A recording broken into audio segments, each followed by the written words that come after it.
Before we jump into today's episode, I am so excited to be able to tell you that my debut book, Optimal You, Supercharge Your Energy, Strengthen Your Immunity, is now published.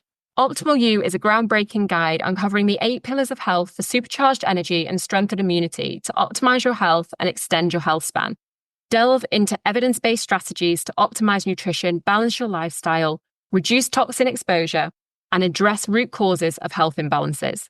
It includes a 14-step anti-inflammatory nutrition blueprint to supercharge your mitochondria and fortify your immune system. Plus, you get my 4 lifestyle S's: sleep, stress, strength, and social, that form the foundation of optimal well-being. On top of all that, when you buy the book, you get access to a special area on the website that gives you all the resources, plus recipes and guides that we talk about within the book. You can empower yourself with practical tools and insights to embark on a transformative journey towards Optimal You.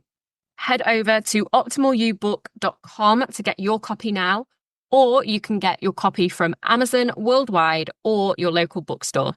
When you've got your copy, don't forget to share on social media, tag me in it at good_health, GOODE, and use the hashtag OptimalYouBook. I can't wait to see what you think of the book, and I really hope that it brings you lots of health and wellness. Now let's head to today's episode. Welcome to the Good Health Podcast. I'm your host, Nicole Good, a certified functional medicine practitioner, registered nutritionist, and author. In this podcast, we delve into the world of energy and immune health and wellness with positivity, from optimal health and energy to stress and burnout, right through to immune conditions such as thyroid and autoimmune disease. We deep dive into functional medicine, nutritional medicine, and lifestyle medicine, as well as the personal stories of our amazing guests, from Olympians to famous faces and guest experts from all different parts of the health and wellness world. It's time to stop letting your health hold you back and become the optimal version of you. Don't forget to come and join the conversation on Instagram at good_health, that's GOODE, or visit the website nicolegoodhealth.com to find out more. Welcome to today's episode of the Good Health Podcast. On this episode, we're jumping into metabolic health, and we've got guest Amanda King with us. Amanda King is a metabolic nutritionist and naturopath. She's a specialist in metabolic health, integrative oncology, and nutrigenomics. She runs an online health clinic offering consultations in nutritional therapy and integrative oncology. Her clinic also offers metabolic psychotherapy for mental health and nutritional therapy for women's hormonal health. Amanda writes for a variety of publications on health topics, including Holistic Therapist magazine, Health and Wellbeing magazine, and etc. France. In her spare time, Amanda keeps bees and chickens, grows her own vegetables, practices karate, and CrossFit. Today, we're diving into the conversation all around metabolic health with lots of great tips for you to implement into your life. Let's jump straight into the conversation. Okay, so Amanda, welcome to the Good Health Podcast. It's great to have you here today and to have this conversation around metabolic health. Thank you so much, Nicole. It's great to be here. Tell us a little bit about your background. How did you get into working in nutrition and working in this field? I didn't start off with a great baseline knowledge of nutrition. In my early 20s, I was a fairly standard UK diet. I had asthma. I smoked. I drank pints of beer like a ladette. And I was of that era. I thought I knew what was healthy, but when I look back, I had absolutely no clue. And I was told by my doctor that if I didn't stop smoking, I'd be put on a nebulizer by the time I was 30 because my asthma was so... I had gastroesophageal reflux disease. I had an endoscopy. I was diagnosed with GERD, whatever you want to call it, and put on omeprazole, which is a proton pump inhibitor. So to stop acid, inverted commas. Yeah, and that was basically the way that my life was going to go forwards. And one day I stumbled upon this book. It was actually called Raw Perfection. I've subsequently met the author and really dug into this. But at that point in time, for some reason, it spoke to me.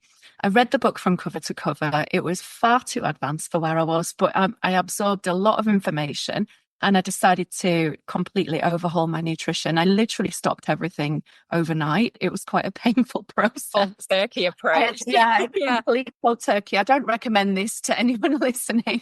I did have a 2-week headache, but my health got turned around and I pursued that path. I did literally stop everything that was, well, I know more now, but at that time I really did knock a lot on the head all at once. A few months later, I had a phone conversation with my speech therapist who asked me if she could speak to me because my voice was so different. I'd had nodules in my vocal cords, so I was having to speak, and that was because of the reflux. The reflux was completely gone. I was developing really great health, and it taught me something. It set a baseline much, much higher, which I could never unlearn what I'd learned about health, because I, in my early 20s, had experienced the power of nutrition, of losing toxicity, bringing in good nutrition, good sufficiency, and making good lifestyle choices. I'd experienced the power of that firsthand, and I couldn't ever unsee that. So eventually that led me into my nutrition degree. So I did my first degree with the Open University in human biology, psychology, and there was a bit of nutrition and counselling in there. And then I had a very short break. I was raising kids at that time and took the nutrition degree, which I finished a few years ago. 2022, I think, was when I completed that. And then I've just not stopped. I took a postgrad naturopathic medicine diploma with CNM, the same college I did my nutrition degree with. Then I took a course in nutrigenomics, did a lot of nutrigenomics in my practice, and now I'm just finishing off a course with Dr. Naisha Winters at the Metabolic Terrain Institute of Health, their practitioner master course in integrative oncology. So it's really led me off down this path, which has just become increasingly about metabolic well-being. My book's literally, as we're recording this, my book's literally just come out this week. And one of the 8 pillars of health in the book, one of them is cardiometabolic health. And the book is all about optimal health. So those 8 pillars that are going to reach optimal health. And this is the thing with metabolic health, isn't it? It is one of the key pillars because it's behind so many of those chronic illnesses and chronic conditions, oncology, cancer being one of those, but also all the metabolic sort of issues and the heart issues, the cardio issues that we get that are growing massively. Metabolic health is so important and so much that can be done for it. Like you said, you kind of changed your whole life just by changing, cold turkey on a lot of things from the sounds of it, which is probably not all that easy, but no. there is so much that we can do from a more natural, holistic approach. And I think it's really key that people know about it. The thing I think is really interesting that you said there as well is that you thought you knew what was healthy. And I think this is something that, it's certainly something that I see a lot in clinic, and I'm sure you do, is it's not necessarily that people don't want to be healthy. A lot of the time, a lot of people really are trying, aren't they? But they don't know what to do and they're not necessarily doing all the right things. And I think that knowledge is really key, isn't it? I think you're right. I see it all the time. I hear it all the time. I eat a really healthy diet. And then when they begin to tell me about their diet, I think, okay, so I understand why you would think that was healthy, but it's not. And we are in our society where we're in a capitalist society, and whatever your opinion about that is, the reality is that the bottom line is the profit line, and where companies have got something to sell, they're going to try and make sure that product looks as attractive to you as possible, and that might not be with your best health interests at heart. So if, for example, they can make a claim that their product contains vitamin D, they might make that claim. You might think, great, that means I'm going to have stronger bones. You might have read up about vitamin D. It might mean that I'm less likely to get seasonal affective disorder. But what they didn't tell you on the packet was that it was D2 and not D3. And so therefore, it's not as bioavailable to you and probably isn't going to do a lot. So you've put your good faith into that product, but you don't have all the information. And we just have to be aware that we're operating in a world where you really have to get informed or work with somebody who's on your side and knows what they're doing. Yeah, I completely agree. I think that's probably, in terms of metabolic health specifically, I think, across the board generally, but specifically with metabolic health, I think it is a real issue. It is one of the things I really do see as one of those blocks with people coming into clinic, is that they really do think they are doing the right thing. I always find that really sad, because I think when somebody is putting so much effort into trying to be healthy and trying to be well, you really want them to be getting the benefits. And we know that they can be getting the benefits if they just had those right steps. And that for me, I always think it's a really sad thing when you sort of see somebody that is really trying and they're just not got the right information. And like you said, it is the world we live in today is not as transparent as we would like it to be, and that makes things really difficult for people as well. They go into the supermarket and they're picking things that, like you said, they think are giving them the nutrients that they need. Absolutely. I mean, wouldn't it be great if schools taught children how to read food labels, for example, or if we had the basics, educated in the absolute basics about what constitutes good nutrition. And lots of us in the world of nutrition know that the food pyramid, for example, with the old food pyramid, which is now debunked, was a great foundation for poor metabolic health. And we're seeing explosions in rates of cancer, diseases of metabolism, which include even things like neurodegenerative diseases like Alzheimer's and Parkinson's, that is now coined as type 3 diabetes. And these are diseases of insulin resistance and poor metabolic health, and they creep up over a period of time. The more we can do to educate people and get good information out, the better. Yeah, and there's just, like you said, there's some really simple steps that they could teach children at school. You know, even just like simple things like how to build a balanced plate, so they know how to actually put a meal together in a way that would be healthy. And they're such simple steps, aren't they? That would be so easy to teach, in a school environment, and all our children would have that relatively basic. But those basic steps are the foundations of what we do, right? Yeah, I think so. Yeah. I mean, I'm a mother of two boys, and just this morning, actually, on social media, I did put out the breakfast that I made for my 13-year-old and did a nutritional analysis of that. And that included eggs and a little bit of greens, some olive oil, and a bowl with some strawberries and some Greek yogurt. And yeah, he had a little bit of maple syrup on there. But then when you break it down and you think, okay, well, eggs are nature's multivitamin. If your kids will have an egg or two eggs for breakfast on a morning, when I put that into the nutrition analysis app, the amount of nutrition, vitamins, minerals, macronutrients, obviously protein, fat, good healthy fats, it's literally like a multivitamin when you look at it. When you compare that, for example, to some Cheerios or whatever, some kind of sugar-laden cereal, it's not difficult to see why. I know that this was more generally about metabolic health, but I think it starts here with what we teach our kids, and this is what we're looking at doing, is educating for the future to avoid the diseases of metabolic health, of poor metabolic health later on. So yeah, I mean, when you look at that, the nutritional composition of those kinds of sugary cereals, it's no wonder that kids are suffering more and more with ADHD and difficulty concentrating and all kinds of issues earlier and earlier.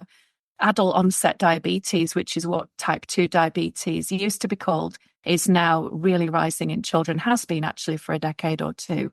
Yeah, and like, you said the sort of the sugary cereals, and I think a lot of people, I think sometimes even today, people are going out and looking at cereals that they think are not sugary ones and still think that you're getting everything you need from that. But actually it can be like, exactly like you said, it can actually be the lack of nutrients and vitamins and minerals and all of that in the cereal. It's just not getting people the right start for the day, and building that breakfast for your son is setting him up for the day ahead. Yeah, exactly. And just going back to what you were saying about the way that we don't get the right information, and companies are always trying to boost their profit lines, and it's very confusing out there. When we look at the Nutri-Score, where I live, there's something called the Nutri-Score. I don't know if it's the same in England. And it shows A through to E, and A is shown in a green colour and E is shown in a red colour. And I've actually taken my kids on a walk around the supermarket just to show them, and we literally are astonished because a lot of these cereals are actually put in the A category. And you literally, if you aren't, I'm not kidding, and if you aren't educated in what actually those ingredients constitute, you might be just going on this and thinking that you're putting your money into the very best feed because you love your children, or you do it for yourself. You think, I want something that's an A category. I'm only going to eat A category foods. And when you look at it, it might have that because it's considered to have whole grains in it, which I'll get onto in a minute as well. But also maybe it's fortified with loads of vitamins, which I did mention about the D2. But there's all sorts of cheaper versions, lab-made synthetic versions of these vitamins that are being put into, since we're talking about cereals, these kinds of foods, touting it as healthy, when in fact, some of them actually cause more harm, like folic acid, for example. It has no place in any person's supplement regime. It should be folate. But this kind of information is only just making its way even into mainstream medical land, if you like, into the GP's feet on the ground. And the whole grain thing, the other side to that as well is that when it comes to, we talk about sugary cereals, and I was just picking up on what you said there, and And it's true, I did say sugary cereals, but the reality is even non-sugary cereals are just sugar. So if you're having rice, wheat, any grains, pasta is wheat, it's basically bread in a different form. Any of those kinds of carbohydrates, they're just sugar molecules joined together. That's what a carbohydrate is. So it's just more sugar molecules. There's no difference in the body to you having just plain old sugar and a carbohydrate, except that it takes you a little bit longer to break that carbohydrate chain down. And then the net effect is the same. So when we look at it from that point of view, we have suddenly a very different perspective on what is healthy food and what isn't. Yeah, it's true. So for the listeners out there, we've touched on, we've mentioned cardiometabolic, metabolic, and, a lot of people probably these days do know what those terms mean. But for the listeners that are not fully aware of what we're talking about, what kinds of issues we're discussing, let's just kind of dig into what is a metabolic disorder, what's a cardiometabolic disorder. I know you've mentioned, we've mentioned a couple. You've touched on sort of diabetes and the Alzheimer's now, like you said, is now classed as type 3 diabetes. So some of these neurological. What do we mean when we're saying metabolic health or metabolic disorders? Okay, so metabolic health, there are a few different definitions around there about what metabolic health is. The way I usually describe it is how well does your mitochondria produce energy. So mitochondria are these small organelles. They're called these small components of our cells, and they're often called the powerhouses or the batteries of our cells. And they can produce units of energy called ATP. They do produce ATP, adenosine triphosphate. And so how well the mitochondria functions is really how metabolically healthy you are. That's getting it right down to the fine details. On the broader picture, you might look at what your waist circumference is. I was reading the World Health Organization recommends a waist circumference for women of under 31.5 inches, I think. And actually, I was really interested to read that the American Heart Association, I think, recommends under 35. So there's quite a big discrepancy there, just to point out there are differences between countries. But yes, so your waist circumference is important. Your blood pressure needs to be within the normal range. Your blood glucose as well. So we measure actually generally over the 3-month period with something called glycated hemoglobin, so HbA1c. That can be measured on a blood test. So if that's elevated above a certain point, we know that you might be having higher levels of sugar in the blood, which corresponds usually with a higher output of something called insulin. So your pancreas releases insulin to bring that blood sugar down to try and keep you healthy and alive effectively. But what that then leads to is something called insulin resistance. And that then leads to the other question you asked, which is what are metabolic diseases? Cardiometabolic health, that's one aspect of it. But metabolic health is actually how well we produce energy. Diseases of metabolism are widespread. And I would say that anything that isn't congenital, that you were born with, is impacted by your metabolic health. So in integrative oncology, we know that cancer is a disease of metabolism. It is directly impacted by the health of these batteries called the mitochondria. And when I work with patients to improve their symptoms and to improve outcomes, hopefully, we look at their metabolic health, the health of the mitochondria, and how well they produce energy, full stop. That's one of the main ways, one of the main therapies. In fact, ketogenic metabolic therapy is a good way to work in that respect. And of course, there's other things like fatty liver disease, type 2 diabetes, heart disease, things like that come about as a result of poor metabolic health. Yeah. And what do you see, which of those do you see most in clinic? I work a lot in neurological disorders. So for me, that side of things comes up a lot because that's the focus point of where I work. Is there one side of it that comes up more than another, or is it a general? Yeah, no. So increasingly I'm working with cancer, and I actually have worked quite a lot with gut issues, colitis, ulcerative colitis, IBD, IBS, all the kind of things. And I've worked a lot with reflux because I've had, the background there, and I've certainly have cured myself of that a long time ago. So I do work with disorders, or have traditionally worked with disorders of the GI tract, but increasingly into cancer. And I am attracting colorectal cancer patients, and I am planning on moving into that area, but I'm just going to kind of wait and see what area I will specialize in. And also I've worked with prostate cancer quite a bit as well. We have to clean up the environment, which is us.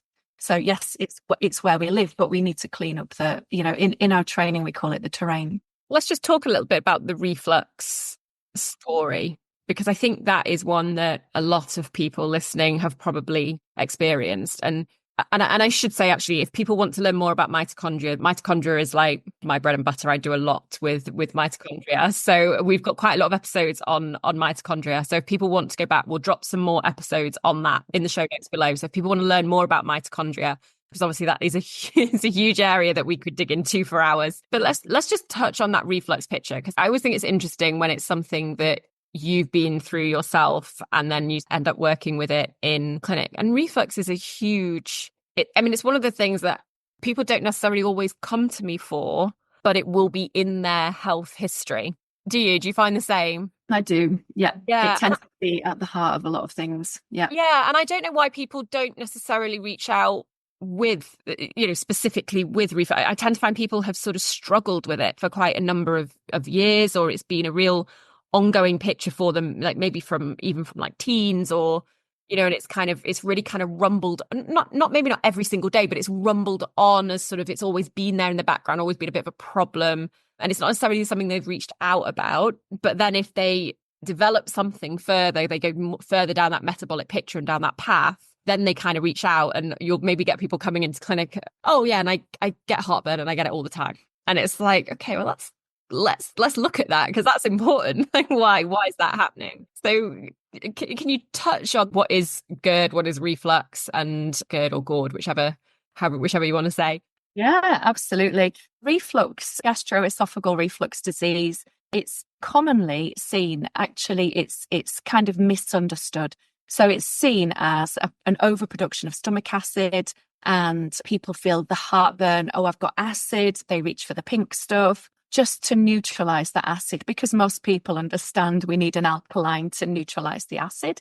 And it's characterized by a kind of burning feeling in the stomach. Sometimes there's a feeling of a bolus, which is kind of food undigested sitting there like a ball in the stomach. That can happen. Burning in the esophagus and also in the throat sometimes. And if it's as bad as I had it, you can have nodules on your vocal cords, which gives you that kind of gravelly voice. And it can affect your sleep. It's really unpleasant. And some people will get it directly after meals. Some people have it all the time. Some people have it at night. And some people even have silent reflux. Because people think that it is an overproduction of stomach acid, they're reaching for these alkaline products. But it's actually a symptom called hypochlorhydria, which is a lack of acidity in the stomach. And that can be for lots of different reasons. That can be down to the cells in the stomach lining not producing enough. It can actually be overuse of omeprazole, which was only ever designed to be used for 2 weeks. Such a big problem we have, isn't it, with drugs? It's often people are on things that they should have been on for such a, for so many people sort of say to me like, oh, you anti these drugs. And it's like, I'm not anti these drugs at all. I just want them to be used the right way. They absolutely have a function. They were designed to be used in a short-term particular sort of way. And some people, for certain reasons, maybe need them longer, but they've been overused. I think it's almost a bit like antibiotics have gone, which is now becoming a lot more mainstream with people and with GPs, isn't it? Is that, we're not just going to hand out antibiotics anymore, because people will become antibiotic resistant and it will be a problem. And that's becoming a lot more known. Whereas I think things like with the omeprazole story or the PPI story, people are still maybe not quite aware of what's sort of going on there. And I wonder if people are just seeing it a bit like a headache. Oh, I've got a headache. It's nothing. I'll just pop paracetamol. I'll just pop omeprazole. And what people are not realizing, and which we do see in clinic, is this is the root cause. We're basically a tube from the mouth to the anus. And what happens up at the top end here is going to have a knock-on effect on everything. So that reflux can lead to all sorts of other things later on if it isn't addressed at the root cause. And so what happens is you're supposed to get stomach acid building up to a pH of 2, which is really acidic. And then the pyloric sphincter, which is a kind of valve, will open, allowing the contents of your stomach into the duodenum, where it gets mixed up with bile salts and it starts to go through more of the digestive process.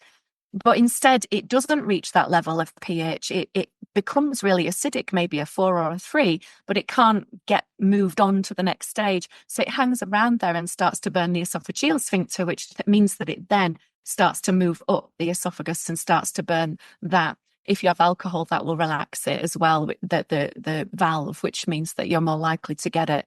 Actually, the answer is to increase your stomach acid and to work with somebody to have strategies in place to actually produce more stomach acid. And what I tend to find is that reflux tends to go hand in hand with symptoms of SIBO, which is small intestinal bacterial overgrowth, because the acidity hasn't reached a point to kill the bad bacteria. When they do get moved into the small intestine, they proliferate, and then that causes bloating and all sorts of issues with the digestive tract. And then that moves on further and it can start to cause things like leaky gut and all sorts of other issues that can happen. I totally think that this is one of the root causes of a lot of further illnesses down the line. So from your sort of clinical experience, what do you think are the biggest risk factors in today's society that are contributing to these, metabolic health? I mean, we've touched slightly on the cereals and those sorts of types of foods. But what do you think in terms of risk factors? What do you think are the things that people should be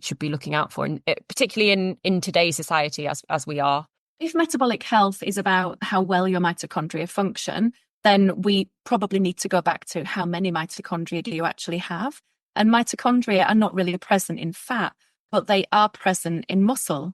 And we live in a society where we don't move enough. Exercise is going to build muscle, which is going to build mitochondria.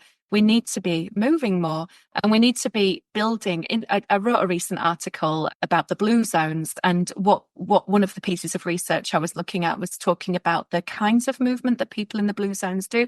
For anyone who doesn't know about that, these are the areas of the world where people live longest. And they don't tend to be in areas of the world where they've got a gym around the corner to go and throw some weights around or anything like that. The movement that they do is just a part of natural life. So I know that we can't necessarily, in our modern society, we're not all going out chopping our own wood for the fire and that kind of thing, but we can take the stairs instead of the elevator. We can park at the end of the car park and carry our bags of shopping to the car. We can find opportunities to move instead of making it so comfortable.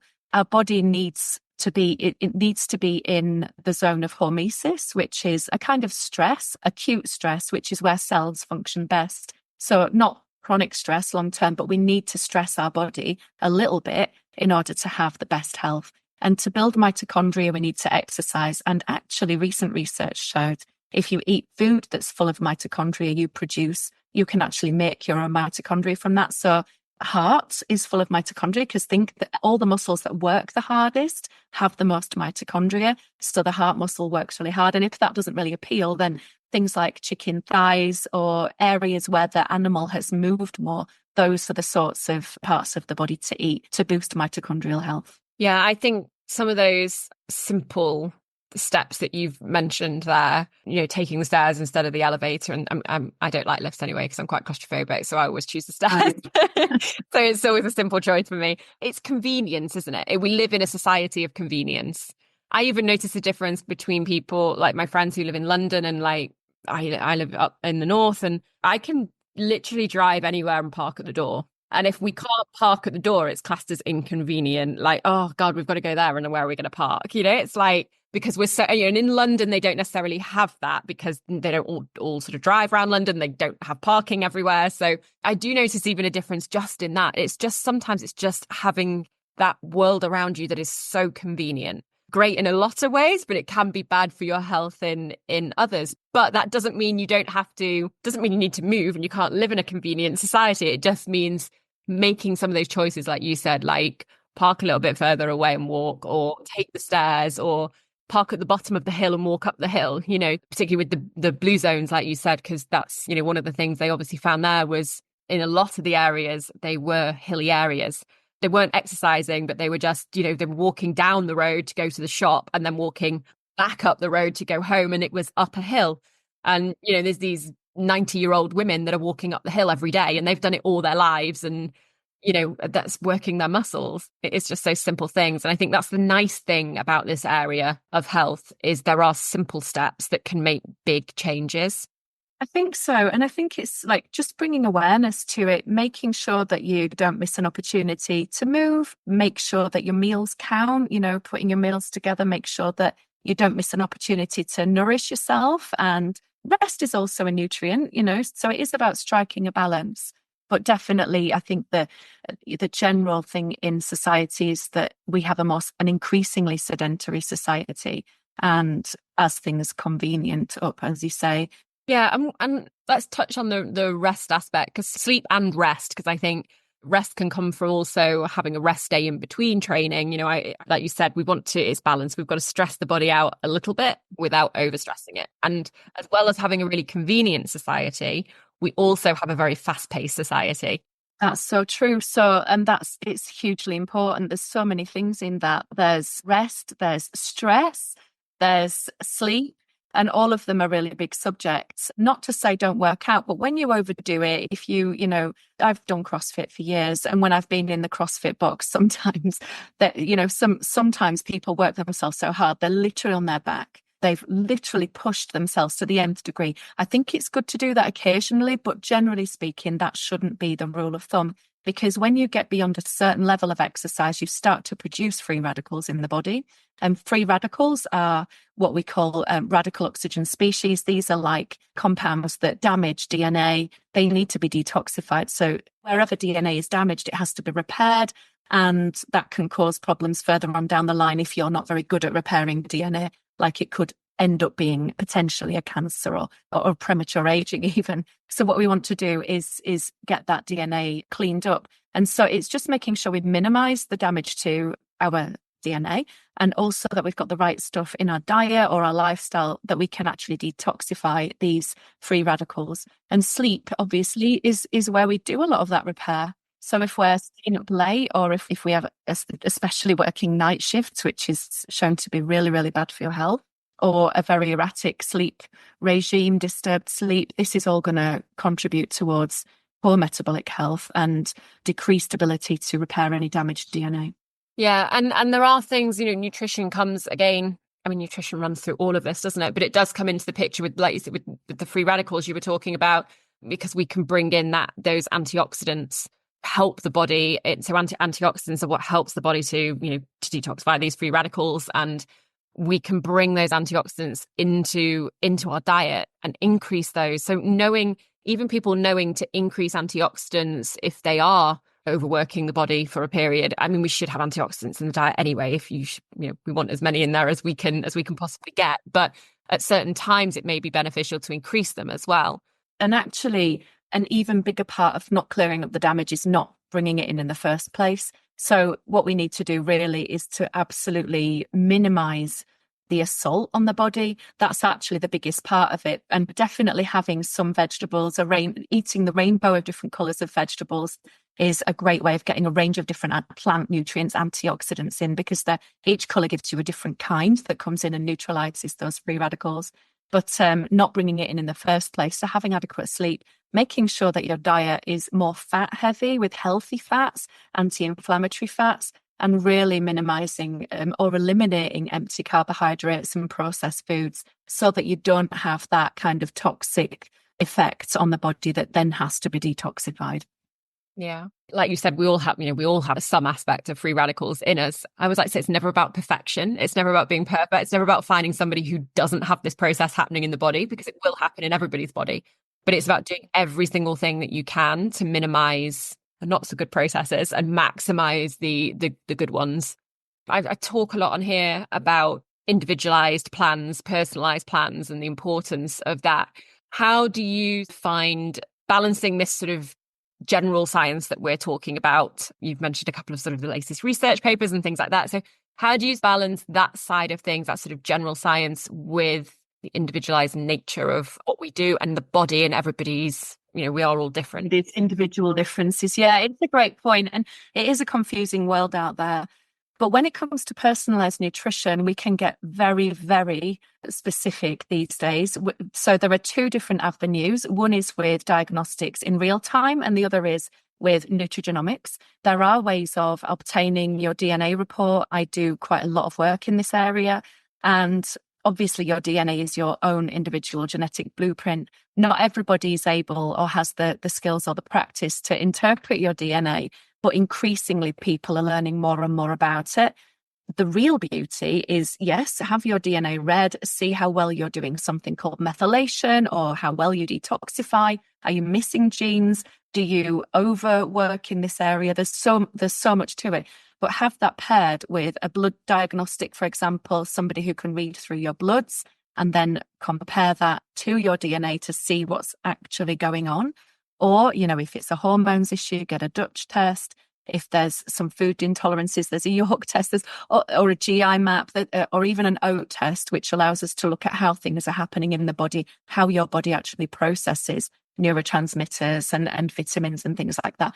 We can get so much detailed information about the way your body's working that there is nothing more personalized than that. And then working with a professional who understands how to interpret all of that, who actually knows you as well. It's not just about looking at these facts and figures in a dry way and creating a report, because any computer could do that. You need to have a conversation with someone who has the ability to really get to know you and put all of that into a plan that fits into your lifestyle and your personality, actually. Yeah, I think that's really important. Is I work a lot with thyroid patients, and a lot of them will sort of come to me and be like, "Oh, well, what's your sort of protocol for thyroid?" And I always say to them, there isn't one. If somebody's going to say to you, "This is my protocol," then don't work with them. Yes, we have things. There are things that I will probably do with most thyroid patients. There'll be a couple of steps that probably do stay the same, but the rest of it, exactly as you said, it's got to be personalized. It's got to be personalized, like you said, around the testing, around. I love nutrigenomics. I think it's fascinating. So for me, I think that's a really interesting area. So I love that, and the blood testing as well, like you said, and any of that sort of stuff that we can do. But also, and I think this is also really important, exactly as you've just said, is around a person's lifestyle and personality. Because I was just sort of, if we were sort of circling right back to the very beginning where you sort of said you went cold turkey on everything. I have some people come and work with me and they will be like, yes, I can do that. They need to get, let's just say sugar, because that's what we're talking about. We need to get sugar out of the diet, for example. For some of them, it will be a case of, do you know what? The best way for me to do this is I just need to go cold turkey on it. And for other people, that would be horrendous.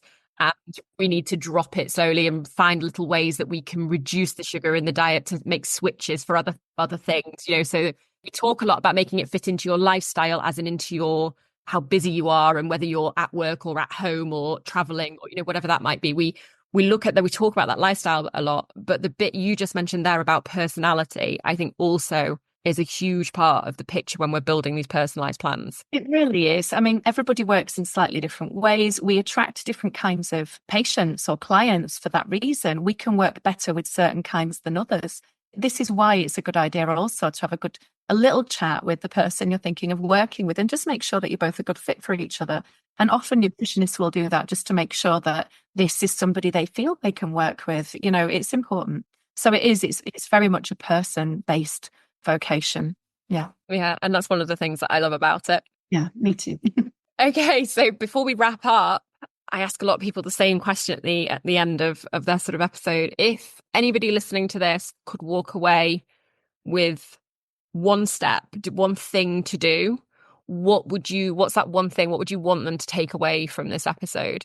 It's actually a toss-up between two things. Okay, so I would definitely be recommending to pretty much everybody to look at minimizing carbohydrates, at least empty carbohydrates. So anything, and that's just like bread, pasta, maybe white potatoes, rice, grains, those sorts of foods, minimizing that or eliminating them in favor of more nutritious carbs. I find that is something that seems to have a universal application.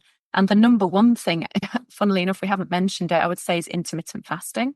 So intermittent fasting is such a useful tool because, again, there were two scientists. I think one of them was a Japanese name. I can't remember the names off the top of my head. They won a Nobel Prize for discovering something called autophagy, which literally means self-eating. You can only get into this state of autophagy after about 12 hours of fasting. So let's say you had your evening meal at 7, you get around to 7 in the morning, you wake up, you've just gone into autophagy around about 12 to 13 hours. if you can do at least a 13-hour fast every day, you're giving yourself at least a small window where you produce something called sirtuins. And sirtuins are known for longevity, health span, because they're part of what does the cleanup job in the body. So they clear up debris and waste. It's that kind of period of time where you're not growing, you're actually clearing. And it's so important to have that. And so many people in modern society literally eating from the minute they wake up till the time they go to bed, never giving themselves that chance to clear up. So I would say that would be the number one thing. Yeah, I think you're right. It didn't come up in conversation, and it is one of the really important things. And I think as soon as you sort of mention fasting to people, people instantly go to that, oh, I've got to do a juice diet for 3 days or 4 days. Right. I think that's what people get in their head, isn't it? And actually, really effective intermittent fasting can be exactly as you said. It can just be that overnight fast. And it's so important. It's something I do with patients all the time, working on that overnight fast. And it is a really key point to, like you said, to metabolic health, to longevity, I use it in people with autoimmune diseases, it's lots of those different chronic illnesses as well. It's hugely beneficial. Yeah, we use it in cancer, in oncology all the time. It's really important to have that period of time to allow the waste to be dealt with and the immune system a bit of a chance to clear up. So yeah, it's great. It's a good tool in the toolkit. Brilliant. Amanda, thank you so much for joining me today. It's been great to have this conversation with you. I think it would be a really useful episode. We will drop all your links and everything like that below this episode in the show notes so that people can find you if they want to reach out and learn more. Thanks very much. It was really lovely talking with you. Thank you for joining me on this week's episode of the Good Health Podcast. I hope you've enjoyed it. If you want to learn more about cardiometabolic health, you can grab a copy of my new book, Optimal You, Supercharge Your Energy, Strengthen Your Immunity, in all major bookstores now. And if you love the book as much as I hope you do, please consider leaving a review on Amazon. We'll drop the link below the episode. It really helps us if you can do so. I'll be back next week with another episode of the Good Health Podcast.